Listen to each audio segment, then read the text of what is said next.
There is one phone call nobody in professional football wants to receive in August, my friend.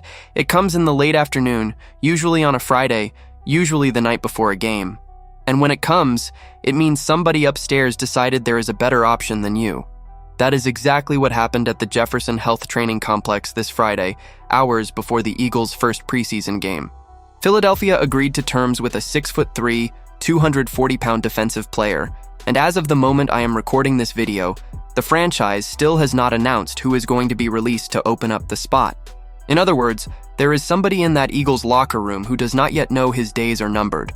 And the reason this new name was signed is a piece of information that almost no outlet highlighted.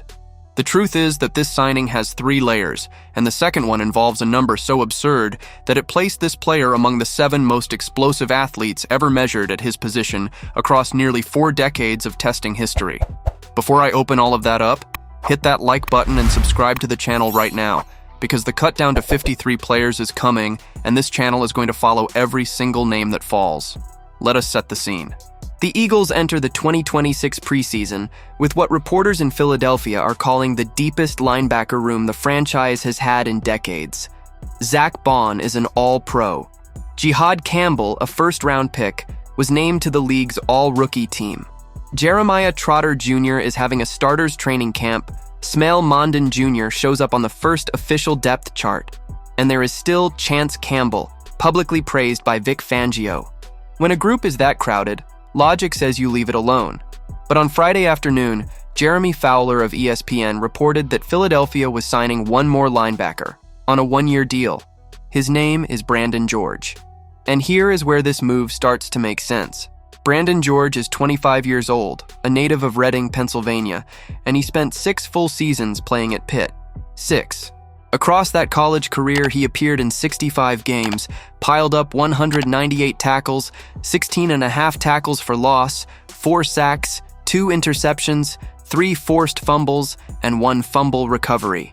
He was part of the Pitt team that won the Atlantic Coast Conference title in 2021, and in his final year as a captain, he started all 13 games with 80 tackles, 5.5 tackles for loss, 2 sacks, 3 forced fumbles, 1 interception, and 1 fumble recovery. That is not a superstar resume, but it is not a bystander's resume either. Now the number. At Pitt's Pro Day, Brandon George ran the 40-yard dash in 4.65 seconds, posted a 42.5-inch vertical leap, hit 10 feet 8 inches in the broad jump, and put up 28 repetitions on the 225-pound bench press. For a man who is 6'3" and 240 pounds, that is obscene.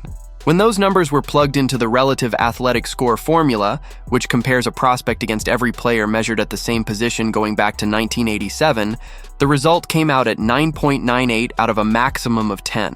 That placed Brandon George 7th among 3,182 linebackers evaluated over nearly 4 decades. Did you catch what I just said?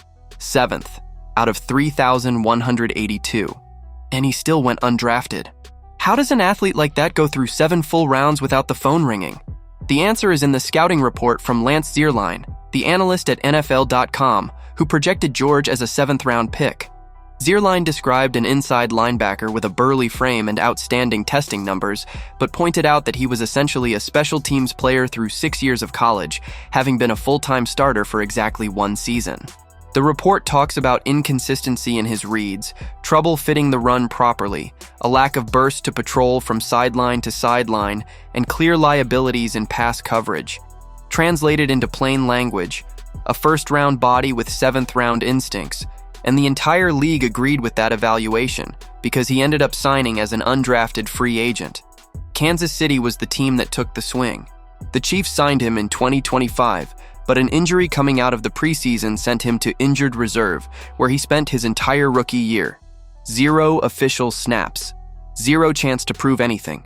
And in May of this year, when Kansas City needed to clear space for its own class of undrafted rookies from 2026, George was released, which means this player arrives in Philadelphia without a single regular season snap in his professional career. So why now? Here is the layer almost nobody highlighted. According to reporting from Bleeding Green Nation, Chance Campbell has been limited in practice with a groin injury. Chance Campbell is precisely the linebacker who was in the tightest fight of all, the 5th name in a group that will probably only carry 4. When the fifth man in line gets limited on the eve of the first preseason game, the team needs bodies.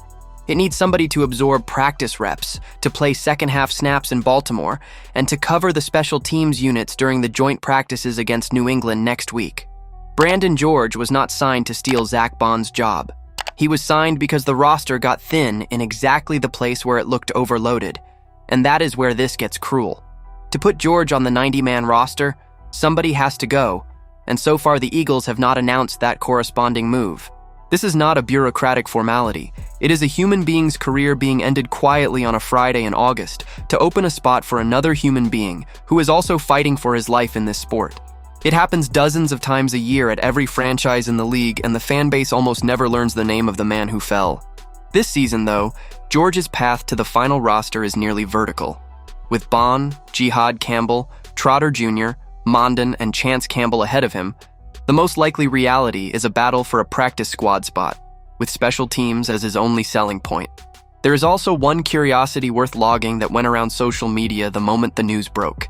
Anthony DeBona of the Philly Special joked that this was not the BG a lot of people were expecting, referring to initials that in Philadelphia belonged to somebody else entirely.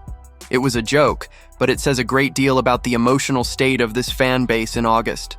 When a team announces a last-minute signing, the fan's heart jumps first to the name he wants to hear, and only afterward does he read the fine print. And that is exactly why we need to be fair and transparent about what this signing is and what it is not. First, this is not a move with competitive impact. It is a preseason depth signing on a one-year deal for a player with no regular season snaps. Selling this to you as reinforcement for Vic Fangio's defense would be a lie. Second, the athleticism is real, but athleticism by itself has never guaranteed anyone a career in this league.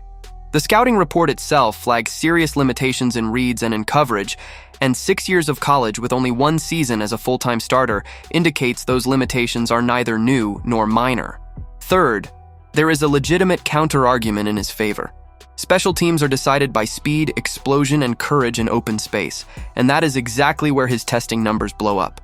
Howie Roseman and the special teams coordinator have already proven they like this profile, and a 25-year-old who spent a full year recovering may be entering the best physical stretch of his life right now.